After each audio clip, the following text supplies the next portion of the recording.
Bonjour à tous et bienvenue dans cette nouvelle vidéo. On va s'intéresser à un nouveau sujet, à une nouvelle série, l'Égypte pharaonique. On va tout d'abord s'intéresser à la dynastie 0.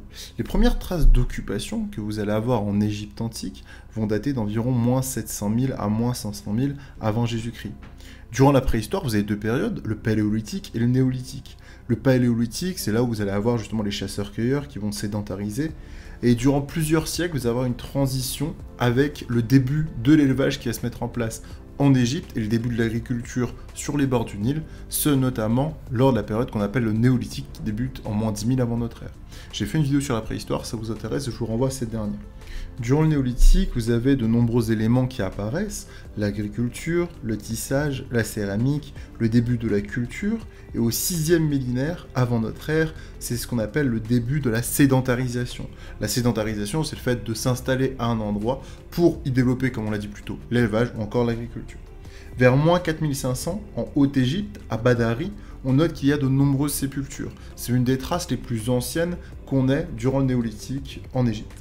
C'est le début de la pré-dynastie, et vous avez, donc je vous passerai les détails, les éléments de la série de Nagada 1 à Nagada 3, de 3800 à 3300. C'est durant cette période que vous allez avoir le début des premiers rois, des premiers chefs, aussi des premières villes qui vont se développer, avec encore plus de sédentarisation, encore plus d'élevage et d'agriculture.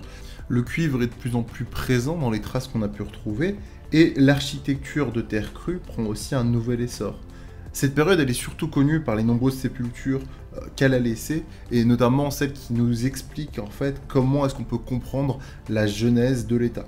A noter que vous avez, comme une grande partie des sociétés prédynastiques, la présence de groupes sociaux qui vont constituer des élites, une société assez inégalitaire, avec justement les nécropoles vont permettre de témoigner l'existence de ces groupes plus élevés en fait socialement que les autres.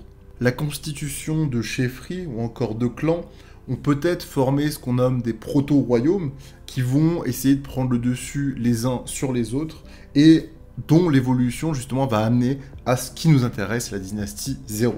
On n'a pas beaucoup d'informations sur la dynastie 0, hormis qu'il y avait un roi, le roi Scorpion, qui devait régner sur des proto-royaumes centrés sur des villes importantes de l'époque, comme Hierakopolis ou encore El-Kham. Sur les diverses représentations du roi Scorpion, il va porter la couronne blanche de la Haute-Égypte. L'Égypte n'est pas unifiée encore à l'époque. Cette unification elle aura lieu sous Narmer qu'on nommera l'unificateur. Cette unification, elle nous est prouvée grâce aux représentations qu'on a du souverain sur une palette à phare. Au recto, il est représenté avec la couronne blanche de la Haute-Égypte, et au verso, il est représenté avec la couronne rouge de la Basse-Égypte. D'après la symbolique, le roi soumet ses adversaires, détruit les villes et unifie l'Égypte. C'est le dernier roi de la dynastie 0 et le premier de la première dynastie. C'est à la réunion de la Haute et de la Basse-Égypte que l'on passe de la préhistoire à l'histoire. C'est aussi la première fois que l'on crée un État unifié. Voilà, je vous remercie d'avoir suivi cette vidéo. Elle était plus courte que ce que je pensais parce que la dynastie 0 n'a pas beaucoup de sources dessus et je voulais pas rentrer sur des choses trop complexes. Le but c'était vraiment que vous puissiez la situer, que vous puissiez savoir quels sont les personnages importants, etc.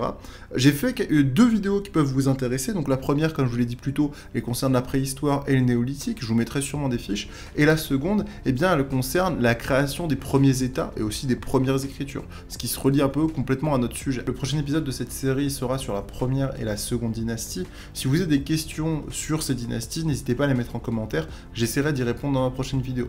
Sur ce, je vous remercie d'avoir suivi. Prenez soin de vous. C'était Malicus. Ciao, ciao.